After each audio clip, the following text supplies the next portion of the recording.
시장님이 마가복음 전체에 어떤 성경인가, 그 마가복음 전체에 대한 설명을 좀 해주시겠습니다. 이제 나오시겠습니다.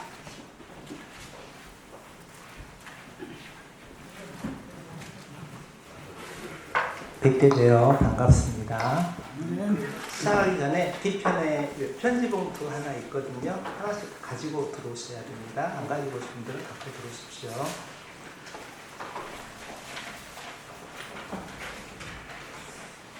이 주간 저희는 2023년 봄 말씀 사경연을 가졌습니다.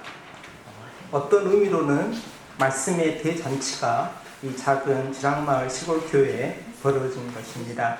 이 얼마나 복되고 귀하고 감사한 일인지 모르겠습니다.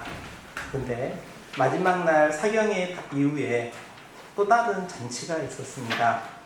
최 권사님의 효성스러운 자녀분들께서 팔순잔치를 열어주셨습니다. 맛있는 떡, 곡된 우산, 그리고 전 교인을 맛있는 점심으로 대접해 주셨습니다. 식사 장소가 지역의 맛집으로 소문난 집이었는데 주일은 안 하는 곳을 알고 있었어요. 그래서 주일에 거기 가서 식사한다고 잘못 잡힌 거 아니야? 라고 했는데 식당 주인을 어떻게 보호 삶으셨는지는 모르겠습니다만 너무 맛있게 잘 먹었습니다. 저희 교회로서는 말씀 잔치에 이어 팔순 생신 잔치까지 너무나 고맙고 감사한 일이었습니다. 아마도 일부러 팔순 잔치를 사경의 마지막 날로 잡지 않으셨나, 그 배려와 사랑에 감사할 뿐입니다. 두 번의 잔치가 동시에 일어나고 있습니다. 제가 생각하는 잔치가 구약에도 죄송합니다. 예수님 오셨을 때도 그 잔치가 있었는데요. 어떤 잔치였냐면 헤롯 왕이 그 시대에 가장 강력한 힘을 가지고 있던 왕이 왕궁에서 자신의 생일 잔치를 벌였습니다. 공주가 너무 아름답게 아버지의 생신을 축하하는 춤을 추니까 왕이 너무 기뻤어요. 그래서 너 뭐 갖고 싶냐? 갖고 싶다 그러면 내가 이 왕국의 반이라도 주겠다라고 얘기를 했더니 공주가 고민하다가 엄마인 왕비에게 물어봅니다. 뭘 요구해야 되지요? 엄마가 세례 요한의 머리를 달라고 합니다. 그 공주가 세례 요한을 머리를 소반에 얹어서 달라고 요청했고, 생일 잔치는 그 순간 사망의 잔치가 벌어졌습니다. 그것도 선지자를 죽이는 잔치입니다. 여기에는 고급 술, 아름다운 춤, 온갖 명품과 귀금속으로 단장한 귀인들, 권력자들, 시장들, 군대의 장관들 다 참석했겠지요. 산의 진미도 가득했을 겁니다. 세례 요한이 못 배웠다는 소식을 듣고 예수님은 배를 타고 빈 들로 가십니다. 거기에서 헤롯의 사망잔치를 들으신 주님께서는 광야에서 생명잔치를 벌려주십니다. 이 잔치에는 술이 없습니다. 아름다운 춤도 없습니다. 귀인도 없습니다. 명품도 없고요. 왕궁과 같은 아름다운 건물도 없고 맛있는 산의 진미도 없습니다. 빈들에 모였으니 힘없고 무능하고 무력하고 병든 이들이 이 잔치에 참여하였습니다. 이들이 갖고 있는 것이 몇 개나 되나 합쳐봤더니 겨우 떡 5개, 물고기 2마리였습니다. 그럼에도 불구하고 주님께서는 이것들을 모아 모두가 배불리 먹고 12바구니가 남도록 생명의 잔치, 말씀의 잔치, 먹이시는 잔치를 벌려주셨습니다. 저희가 2주간 사경회를 하고 벌여진 잔치와 똑같은 모습의 잔치를 예수님께서는 빈들에서 잔치를 벌려주셨습니다. 사실 오늘도 이 마을에는 일정한 잔치가 있습니다. 그리고 저희는 수요일마다 전해줄 수 있는 말씀의 잔치를 계획하고 있었고요. 참여는 하는 것은 자유입니다. 하지만 어느 잔치에 참여해야 되는가는 고민해 봐야 된다고 생각합니다. 저 역시 짧은 인생길이지만 인생길 중 대다수가 이런 갈림길에 서게 돼야 됐습니다. 아마 이 이야기를 듣고 계신 분들도 비슷한 상황일 거라고 생각합니다. 저는 그 순간마다 제 자신을 자문해 봅니다. 내가 지금 화려한 왕궁이지만 사망의 잔치에 속해 있는가? 아니면 빈들이지만 생명의 잔치에 속해 있는가? 사실 자문하면서도 고민스럽은 건 마찬가지입니다. 왕궁의 화려함은 언제나 큰 유혹이고 빈들의 어려움은 언제나 큰 시험이기 때문입니다. 하지만 이럴 때마다 제 자신을 다잡는 방법이 있는데요. 저는 두 가지 장면을 생각하려고 노력합니다. 하나는 변화산의 모습입니다. 예수님께서 세 명의 제자 베드로, 야고보, 요한을 데리고 높은 산에 올라가셨습니다. 오색까지 광채가 났고요. 이 땅의 빛이 아닌 천상의 빛이 났습니다. 구름 속에서 이는 내 사랑하는 아들이니 너희는 그의 말을 들으라라는 성부 하나님의 음성이 들렸습니다. 다른 장면 하나는 십자가입니다. 변화산의 광채 대신 그 아름다웠던 빛 대신에 이제는 온 천지의 어둠입니다. 대낮임에도 불구하고 어둠입니다. 내 사랑하는 아들이라는 음성 대신에 이제는 침묵입니다. 하늘의 어둠과 하늘의 침묵 속에서 예수님께서는 어찌하여 나를 버리셨나이까 라고 엘리 엘리 라마 사막다리라고 외치셔야 했습니다. 제가 제 아이들에게 반복해서 강조하는 원칙이 하나 있는데요. 절대 잊어버리면 안 된다는 원칙입니다. 그 원칙이 뭐냐면 죽지 않으면 부활할 수 없다입니다. 변화산의 영광의 광채에 있고자 한다면 반드시 십자가의 어둠과 하늘의 침묵을 통과해야 됩니다. 이 땅의 빈들과 같은 곳에서 연약한 무리와 오병이어를 나누어야 됩니다. 왕궁의 잔치에 있게 되면 필시 사망의 잔치이고 생명잔치에 들어갈 수 없습니다. 그래서 교회는 계속 말씀의 잔치를 계속 이루어가고 이어져 가려고 노력하는 겁니다. 저희는 2주간 사경회로 말씀의 잔치를 누렸습니다. 이제 5월은 마가복음을 읽어내는 마가복음의 잔치를 벌이려고 저희 당회는 준비하였고, 그래서 저희 교회가 사경회에 이어서 이제는 마가복음을 저희 새로운 잔치로 이렇게 준비하고 계획하고 있습니다. 이 말씀의 잔치 끝에는 반드시 변화산의 광채와 빛 가운데 계신 우리 주님께서 기다리실 거라고 생각합니다. 한 장은 여러분들이 가지시고 한 장은 단 한 번이라도 저희 교회에 오셨던 분이나 공유했는데 못 오셨던 분에게 전달해 주시면 감사하겠습니다. 사경에 이어서 저희는 마가복음이라는 새로운 잔치를 진행하려고 합니다. 영상 보여주십시오. 자, 마가복음 읽기를 한 달간 할 텐데요. 제가 오늘 제안하는 방식을 잘 따라서 해보시면 아주 효과적인 읽기 방식이 될 거라고 저는 생각을 합니다. 그래서 감히 저는 제가 오늘 제안해 드리는 방식으로 성경을 읽게 되면 한 번만 읽어도 한 7번의 효과가 나타나지 않을까 이렇게 기대해 보고 있습니다. 성경을 읽기 전에, 성경을 이렇게 펼치기 전에 항상 고민해야 될 게 뭐냐면 이 성경은 아주 중요한 질문이 숨어 있는 성경이라는 겁니다. 그러니까 수많은 질문들이 있는데 그 중에 제일 중요한 질문이 하나, 제일 중요한 질문을 하나만 딱 고르라고 한다 그러면 그 질문은 예수님께서 우리에게 직접 하신 질문입니다. 그 질문이 뭐냐면요. 너희는 나를 누구라 하느냐라는 질문입니다. 이 질문하시기 이제 바로 전에 마가복음 8장 27절에는 세상은 나를 누구라 하냐라고 물어보셨어요. 세상적인 평가도 물어보시고요. 그리고 그 다음에 마가복음 8장 29절에 너희는 나를 누구라 하느냐라고 물어보신 거죠. 여기에 대해서 답을 하다가 보면 두 가지 답이 따라 나오는데요. 지금 내가 어디가 있느냐라는 답이 나오게 됩니다. 내가 어디에 있느냐는 선악과 따먹고 나무 숲에 숨은 아담에게 하나님이 나타나셔가지고 하신 질문입니다. 너 지금 어디 있냐? 숲에 숨어있는 거 몰라서 물어보신 게 아니고요. 지금 네가 나와의 어떤 관계 가운데 있느냐? 생명 가운데 있니? 아니면 사망 가운데 있니? 말씀 속에 있니? 말씀의 잔치 가운데 있니? 아니면 말씀을 거역해서 선악과 따먹고 지금 사망의 잔치 가운데 속해 있냐? 이거 물어보신 거예요. 그래서 제일 중요한 질문 하나가 이거예요. 지금 너는 나를 누구라 하느냐? 이 질문을 항상 염두에 두시면서 특히 마가복음을 보셔야 된다고 저는 생각합니다. 다음 주십시오. 그래서 최장로가 복음서를 읽을 때 던지는 질문들이 있습니다. 지금 성경을 보면 많은 인물들이 나올 거 아니에요. 그 인물들이 예수님을 누구라고 생각하는가로 질문을 던집니다. 성경에 나오면 그 안에 인물들이 지금 이 사람은 예수님을 누구로 생각하고 있지? 이렇게 보면서 읽는 거예요.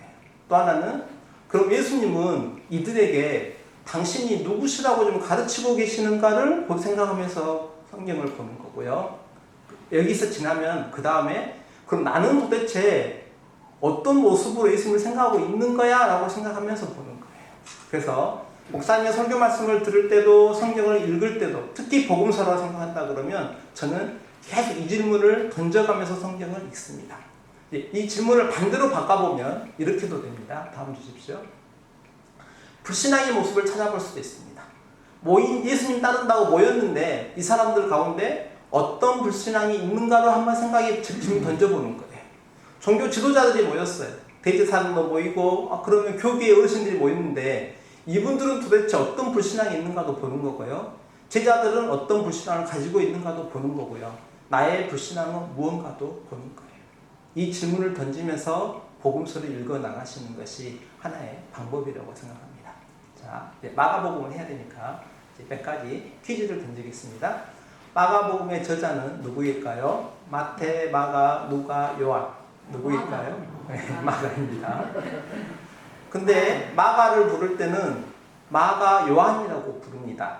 이렇게 부른 이유는 요한이 우리가 아는 요한만 해도 3명이 넘어요. 세례 요한도 있고요. 사도 요한 있고 마가 요한이 있습니다. 왜 따로따로 부르냐? 이름이 같으니까 이름이 요한이 뭐라고 했대 라고 하면은 누구 요한이 말한 건지 모르니까 앞에 항상 붙였어요. 세례 요한은 뭐 하신 분일까요? 예수님 오시기 전에 세례를 줬던 사람. 예수님에게도 세례를 베풀었던 사람. 사도 요한은 사도라는 거예요.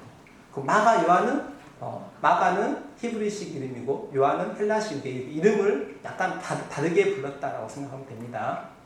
옥에 갇혔던 베드로가 이제 추록에 감옥에서 나와가지고 어느 집에를 찾아가죠. 찾아갔는데 누구 집에 찾아갔느냐? 자, 마태의 집이다, 마가의 집이다, 누가의 집이다, 요한의 집이다. 누구 집일 것 같아요? 네, 마가의 집. 네. 마가의 집에 갔는데 그 당시에 몇 명가량이 모여 있었냐면 거기는 120명이 들어갈 수 있었어요. 그 집이. 자, 저희 교회가 120명 들어오면은 비좁겠죠. 근데 그 시대에 어느 집에 들어갔는데 다락방인데 120명이 모일 수 있었다. 어마어마한 큰 집이겠잖아요. 그래서 추정하기에 마가가 부잣집 아들이었겠군 이렇게 추정을 하기도 합니다. 다음 주십시오. 그런데 이 마가가 부잣집 아들에 이어서 신앙도 뛰어났나 봐요. 바울과 바나바가 1차 선교여행을 갈 때 마가를 데리고 갑니다. 마가가 탁월한 능력이 하나 있었는데 후세들이 뭐라고 평가하냐면 베드로가 갈릴리의 어부 출신이다 보니까 말을 잘 못해요. 더군다나 사투리가 좀 심했을 것 같아요. 그러니까 헬라어라든가 아람어라든가 이런 언어를 잘 못할 것 같으니까 마가가 데리고 가면 참 유용했나 봐요. 베드로가 한 말을 통역을 해주는 거예요. 제주도 사투리 통역은 이 정도 수준이 아니라 한국말을 했다 그러면 영어로 통역을 해준다든가 중국어로 통역을 해줬죠. 그러니까 처음부터 마가를 선교 여행에 데리고 갔어요. 근데 한참 가다가 마가가 포기하고 도망가 버려요. 선교 여행에서. 그래서 이제 두 번째 선교 여행을 갈 때, 이제 첫 번째 선교 여행 갈 때는 바울과 바나바, 마가랑 같이 이렇게 갔었는데 마가가 돌아와 버렸죠. 그러니까 두 번째 선교 여행 갈 때 어떤 일이 벌어졌냐면 바울은 선교 여행지에 도중 탈락하고 도망가 버린 마가를 데리고 갈 수 없다라고 얘기하고요. 바나바는 마가가 바나바의 조카예요. 바나바는 그래도 데리고 가자라고 주장을 해요. 그러니까 두 분이서 성경이 뭐라고 하냐면 심히 싸웠다라고 해요. 교회 지도자 두 분이 다퉜어요. 마가 하나 때문에. 그러고 나면 이제 마가가 어떤 의미로는 실패한 거죠. 교회 지도자 한 분이 바울 사도가 쟤는 안 돼라고 해서 저거 데리고 갈 수 없어. 교회 안에 중책을 맡길 수도 없어 해가지고 버려버렸으니까. 그런데 이렇게 실패한 마가가 시간이 지나니까 바울이 이렇게 말합니다. 마가가 나에게 유익한 존재이니까 데리고 와달라라고 요구하고요. 베드로는 그는 나의 아들과 같다. 이렇게 해석을 합니다. 바나바는 빨리 순교하셨든지 빨리 천국 가셨나 봐요. 그 뒤로 잘 등장을 하지 않는 것으로 봐서는. 그래서 이제 질문을 하나 떠오르게 되죠. 분명히 교회 사역에서 실패했던 마가를 누군가는 거두어주고 누군가는 계속 키워주었겠구나 라고 생각하는데 질문을 하나 던져볼게요. 그럼 실패한 마가를 누가 거두어 줬을까요? 힌트는 뭐냐면 더 큰 실패를 해본 사람. 닭이 울 때마다 당신이 예수님 3번 부인한 것이 떠올랐던 사람. 이 사람 베드로가 마가를 거두어 줍니다. 그래서 마가가 그 이후에 한 일 베드로의 통역자였습니다. 베드로는 아들처럼 여겼습니다. 사도 바울은 유익한 사람이라고 했습니다. 마가복음을 기록했습니다. 마가에 대해서 틀린 것을 하나 찾으십시오. 첫 번째, 그의 집은 최후의 만찬 장소였을 것 같다. 두 번째, 바울과 바나바와 함께 선교했다. 훗날 베드로는 그를 아들이라고 불렀다. 네 번째, 그는 12사도 중 한 명이었다. 아닌 건 무엇일까요? 사도. 예, 그는 사도가 아닙니다. 그래서 사도 마가라고 안 부르고요. 마가 요한이라고 부르고 요한은 사도였기 때문에 사도 요한이라고 부릅니다. 자, 마가는 베드로에게 듣고 배운 것을 기록을 했는데요. 당신이 사도가 아니었기 때문에 자신의 의견을 아주 줄였습니다. 그래서 마가복음을 딱 읽다 보면 마가 개인의 의견이 거의 없습니다. 어떤 분은 딱 한 절만 자기 의견을 내세웠다라고 얘기하고도 있습니다. 다음 주십시오. 마가복음에 대한 사실이 아닌 것은 주님이 오신 지 65년부터 70년 사이에 마가복음이 쓰였을 거라고 생각하는데 65년이면 이때는 아주 중요한 교회사에서 중요한 일이 벌어졌을 텐데요. 어떤 일이냐면 로마에 불이 났습니다. 얼마나 큰 불이 났냐면 여기 지랑마을에 몇 가구 정도 되죠? 110가구. 네, 그러면 지랑마을로 따지면은 28가구가 타버린 거예요. 불 나가지고. 서울로 말하면 서울의 4분의 1이 타버렸어요. 그 당시 로마가 12구역이 있었는데 3구역이 타버렸어요. 어떤 이는 네로가 시드 쓰다가 시상이 안 떠오르니까 불 태워버렸다는 주장도 있고요. 불이 냄새가 너무 나는 시장이라서 태워버렸다는 주장도 있는데 좌우간 불이 난 죄를 기독교인들이 방화했다라고 네로가 뒤집어 씌웠습니다. 그 결과 어마어마한 핍박과 환란이 발생했습니다. 그 과정에서 베드로도 그 환란 중에 핍박 중에 순교했고요. 바울도 순교했습니다. 그래서 마가는 이제 고난 가운데 있는 성도들을 위로하고 격려하고 권면하려고 마가복음을 기록했습니다. 자신이 사도인 것을 증명하려고 하는 글은 아닙니다. 다음 주십시오. 그래서 어마어마한 화재 이후에 더 큰 박해가 계속 주어졌습니다. 그래서 마가복음의 특징이 있습니다. 자기의 의견은 최소화했습니다. 감정이나 의견은 줄이고 사건 자체를 담담히 기록했습니다. 사실적인 묘사를 했고요. 시간순도 기록했고 다른 복음서에 비해서 내용도 많습니다. 다른 복음서에 비해서 짧기도 짧습니다. 그리고 예수님의 유아식이나 족보는 아예 기록조차 안 했습니다. 그래서 아닌 겁니다. 마가복음은 세 파트로 나누어집니다. 첫 번째는 갈릴리와 그 주변 지역에서 예수님께 하신 일이고요. 그 다음에 세 번째 파트는 예루살렘에서 일어난 고난과 십자가, 부활까지 일입니다. 가운데는요, 갈릴리와 주변 지역에서 예루살렘으로 향하는 과정에 일어난 일, 세 파트로 딱 구분이 되어 있습니다. 다음 주십시오. 자, 이제 질문을 던지는 거예요. 이제 아까 성경을 읽을 때 이렇게 딱 질문을 던진다고 했죠. 그래서 마가복음 3장 같은 경우는 저는 질문을 이렇게 던져요. 예수님의 친족들은 예수님을 어떻게 생각했나? 예수님은 공생애를 드디어 시작해서 기뻐했다. 왕이 될 것을 기대했다. 메시아 되기 기대했다. 예수님이 미쳤다고 생각했다. 예. 읽어보시면 압니다. 예수님이 미쳤다고 생각했어요. 그럼 예수님 친척들은 예수님을 메시아라고 생각했다는 건가요? 아니라는 거죠. 다음 보십시오. 귀신들은 예수님을 어떻게 생각했나? 예수님 못 알아보았다? 아니면 예수님을 하나님의 거룩한 자라고 말했다. 거룩한 자라고 말했어요. 이런 의미에서 보면 귀신들이 예수님의 친족보다 제자들보다 대제자들보다 더 똑똑한 거예요. 예수님 알아봤으니까.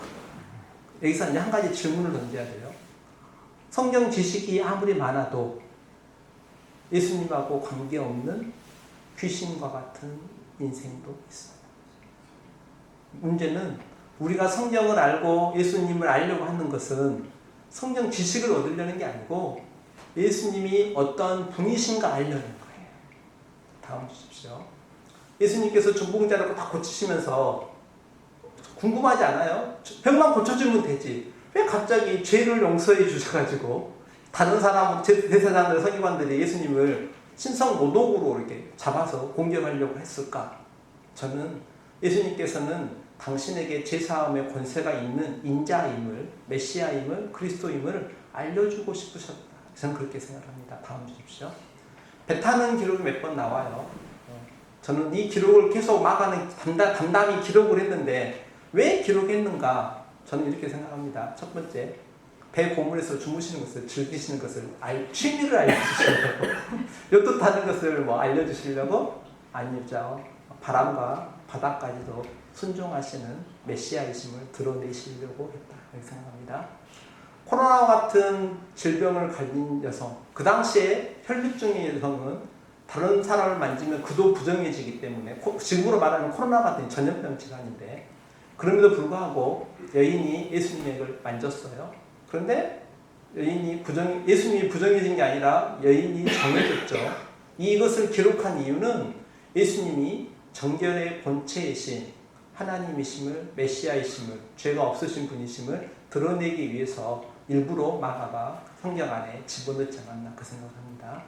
세 번의 항해 등장하는 이유, 바다 걷는 것을 즐기신다. 폭풍의 바다를 시원하게 생각하신다. 아니고요. 나는 나다. 안심하라. 내니 즉 나는 나다. 출애굽기 말씀을 가져오셔서 하나님이심을 드러내시기 위해서였습니다. 항해 중에 제자들이 아닌 것은 제자들이 이제 그 믿음 없으면 보는 거예요. 예수님이 배고프다고 생각했다. 떡이 하나뿐 있어 수군거렸다.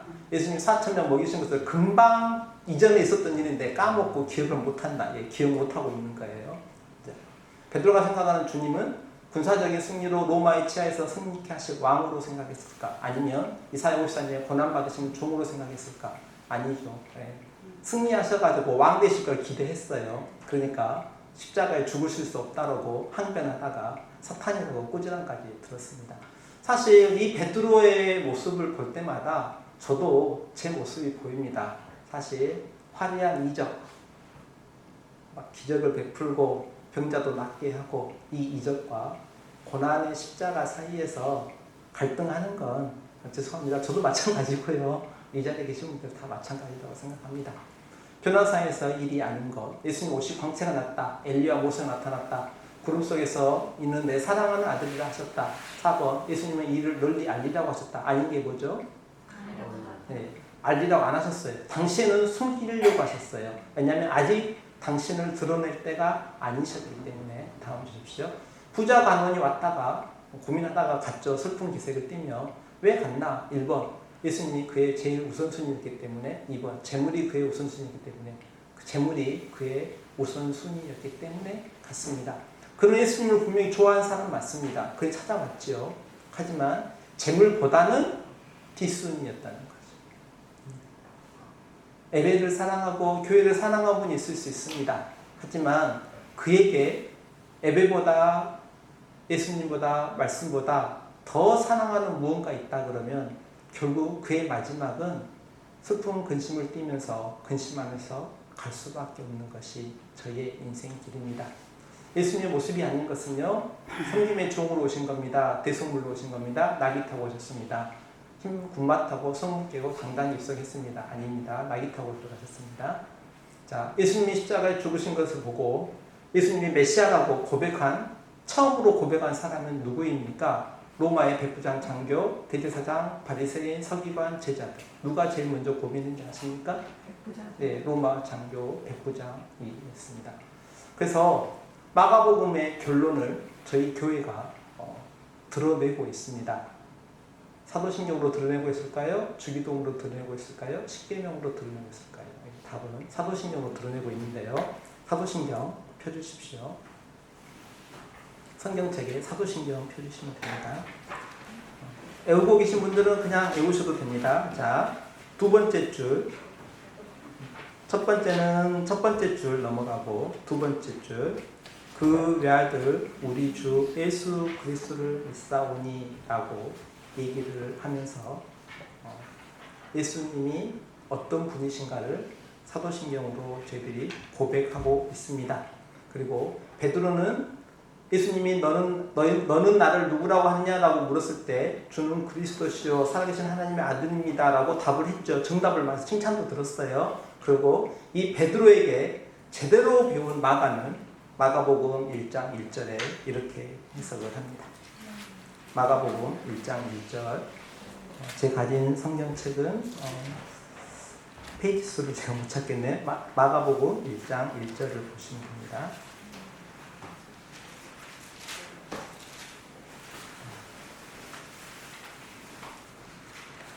자, 다 찾으셨습니까? 여기만 찾으면 됩니다.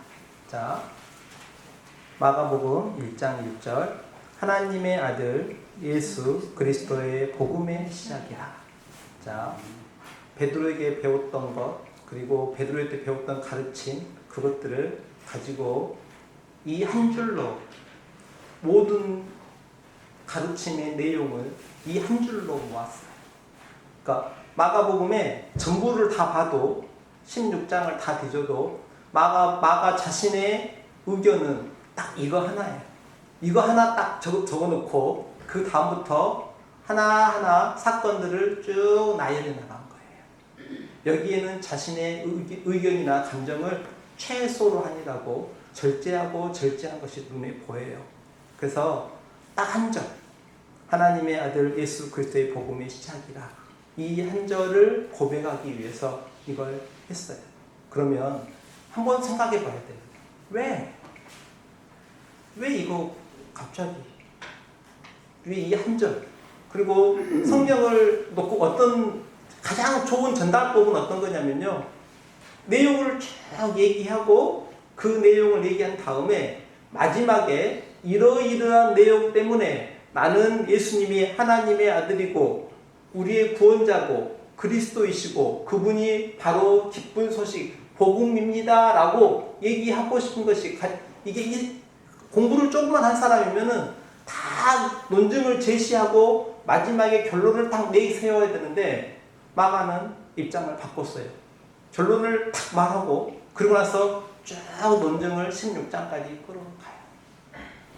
이유는 여러 가지가 있겠지만 아마도 지금 교인들이 로마의 교인들은 지금 사자굴에 잡혀서 오늘 죽을지 내일 죽을지 모르고 있는 상황에서 마가복음을 160장을 쓸 수도 없고 맨 뒤에다가 결론을 내놓으면 앞에 있다가 잡혀가서 결론도 모르고 신앙이 흔들릴 수도 있고 그래서 저는 그렇게 생각합니다. 어려움에 처한 환난 가운데 처한 사람들에게 마가는 짧은 마가복음을 기록하면서 그분들을 위해서 앞에 결론을 내세우고 그 결론에 따라서 쭉 논증을 이어가지 않았을까라고 생각하고 있습니다. 그래서 최장로가 제안하는 읽기 방법은 이겁니다. 지금 등장인물들은 예수님을 누구라고 생각하고 있는가? 두 번째, 예수님은 지금 이 사역을 하시거나 이 말씀을 하시면서 궁극적으로는 무엇을 말하고 계십니까? 내가 누구다라고 말씀하고 계시는가? 그리고 세 번째, 그럼 나는 지금 이 등장인물 가운데 누구처럼 행동하고 있는지 아니면 예수님이 메시아이시라고 그리스도이시라고 복음이라고 기쁜 소식이라고 삶을 드러내고 있는지를 한 장 읽고 질문해보고 한 장 읽고 질문해보고 한 장 읽고 질문해 봅니다. 이렇게 해서 성경을 한 번만 읽어도 그냥 여러 번 읽고 나면 저희가 잘 기억이 안 남는데 저는 이런 방식으로 마가복음 열 몇 번 읽으셔야 될 텐데 그 중에 한 번쯤이면 이런 방식으로 읽어보셨으면 좋겠습니다. 다음 있나요? 없습니까? 예. 여기까지. 기도. 하나님 감사합니다. 마가복음을 기록하면서 가졌을 그 다급함, 그 절박함, 그 간절함을 가지고 저희 동부교회 목사님과 저희 당회가 비슷한 다급함을 가지고 저희 교우들에게 마가복음을 올 한 달간 잘 알려드리고 싶고 가르치고 싶고 선포하고 싶사온데 저희들 지혜가 부족하오니 불쌍히 여겨 주옵소서. 아멘. 교회에서 일어나는 이 귀한 생명의 잔치, 말씀의 잔치를 모르고 많은 사람들이 사망의 잔치에 참여하고 있사오니 이 얼마 안타까운 일인지요. 하나님 말씀의 잔치가 흥황하게 하시고 저희들 심령 속에서 말씀의 잔치가 흥황하여져서 이제 말씀대로 살아가고 사경의 주들처럼 신자가 신자답게 살게 하시고 동부교회가 정말 주님의 몸된 교회같이 될 수 있도록 은혜 내려 주옵소서. 감사하고 예수님으로 기도합니다. 아멘.